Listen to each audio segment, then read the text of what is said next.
பிரியமானவர்களே, உங்கள் யாவரையும் சந்திப்பதில் மிகுந்த மகிழ்ச்சி அடைகிறேன். இந்த நாளிலும் ஆண்டவர் இயேசு நம்மோடு கூட பேசும்படியாய் விரும்புகிற ஜீவனுள்ள வார்த்தைகள் 2 சாமுவேல் 6:11 அருமையாக கொடுக்கப்பட்டிருக்கிறது. அந்த வசனத்தை நான் வாசிக்கிறேன். கர்த்தருடைய பெட்டி கித்தியனாகிய ஓபேதேதோமின் வீட்டிலே 3 மாதம் இருக்கையில் கர்த்தர் ஓபேதேதோமையும் அவன் வீட்டார் அனைவரையும் ஆசீர்வதித்தார். ஹல்லேலூயா. அப்போ கர்த்தர் உங்களுடைய, என்னுடைய, நம்முடைய வீடுகளை, நம்முடைய குடும்பங்களை ஆசீர்வதிக்க விரும்புகிறார்.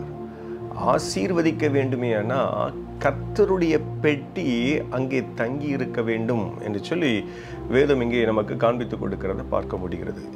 கித்தியனாகிய ஓபேதேதோமின் வீட்டிலே 3 மாதங்கள் அந்த பெட்டி, கர்த்தருடைய பெட்டி தங்கியிருந்தபடினால கர்த்தர் அவனையும் அவன் குடும்பத்தையும் ஆசீர்வதித்ததாக வேதம் அருமையாக காண்பித்து கொடுக்கிறது.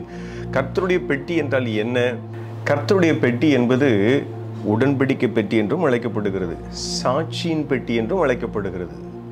இப்படி வெவ்வேறு பெயர்களில் அழைக்கப்படுகிறது நாம் அறிந்திருக்கிறோம். அந்த பெட்டிக்குள்ள ஆரோனின் துளித்த கோல், மன்னா வைக்கப்பட்ட பொற்பாத்திரம், 2 கற்பலகைகளில் எழுதப்பட்ட ஆண்டருடைய கற்பனைகள், இவைகள் அந்த பெட்டிக்குள்ள இருந்ததாக நாம் யாவரும் அறிந்திருக்கிறோம்.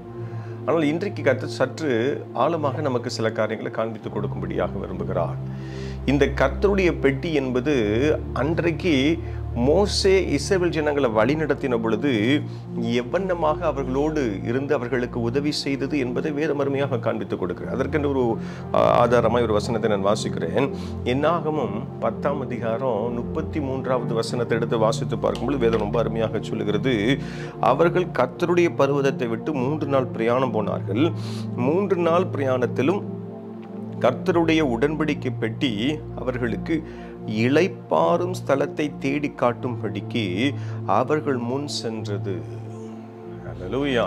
அப்போ கர்த்தருடைய பெட்டி தூக்குறாங்க, அது முன் செல்லுது, அது இளைப்பாறுதலை அடையக்கூடிய இடத்தையும் அது காட்டி கொடுக்கிறது.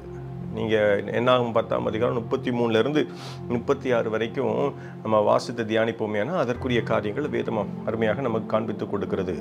அப்போது கர்த்தருடைய பெட்டி என்பது தேவ பிரசன்னம் என்று சொல்லி சொன்னால் அது மிகையாகாது, அது பொருந்தும். ஹல்லேலூயா.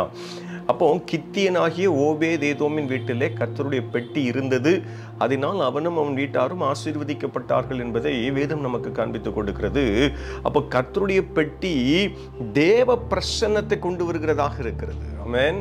அப்போ கர்த்தருடைய பெட்டி என்றால் தேவ பிரசன்னம் என்றும் நாம் அழைக்கலாம். ஹல்லேலூயா. சதமாய் ஹல்லேலூயா. அன்றைக்கு இந்த தேவ பிரசன்னம் மோசேயையும் அவனுடைய இஸ்ரவேல் ஜனங்களையும் நேர்த்தியாக நடத்தி கொண்டு வந்தது. அதைத்தான் வேதம் நமக்கு காண்பித்து கொடுக்கிறது. எனக்கு அன்பான தேவ ஜனமே, உங்களை ஆசீர்வதிக்க விரும்புகிற தேவ பிரசன்னம் நம்முடைய வீடுகளில் உண்டோ? கித்தியனாகிய ஓபேதேதோமுடைய வீட்டிலே அது இருந்தது. அப்போ தேவ பிரசன்னம் நம்முடைய வீடுகளில் தங்க வேண்டுமேனா நிறைய காரியங்கள் உண்டு. ஒரு காரியத்தை இன்றைக்கு தேவன் நமக்கு காண்பித்து கொடுக்கும்படியாக விரும்புகிறார். மத்தேயு 18:20 நான் வாசிக்கிறேன். ஏனெனில் 2 பேராவது 3 பேராவது என் நாமத்தினாலே எங்கே கூடியிருக்கிறார்களோ அங்கே அவர்கள் நடுவில் இருக்கிறேன் என்றார். அப்போ 2 பேராவது 3 பேராவது கூடி வந்து ஆண்டவரை நோக்கி ஜெபிக்கிற வேளையில அங்கே தேவ பிரசன்னம் தங்கி இருக்கும். ஹல்லேலூயா.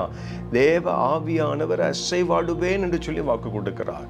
அப்போ ஒரு குடும்பத்தில் குறைந்தது கணவன் மனைவி 2 பேர், ஏன் இல்லையா?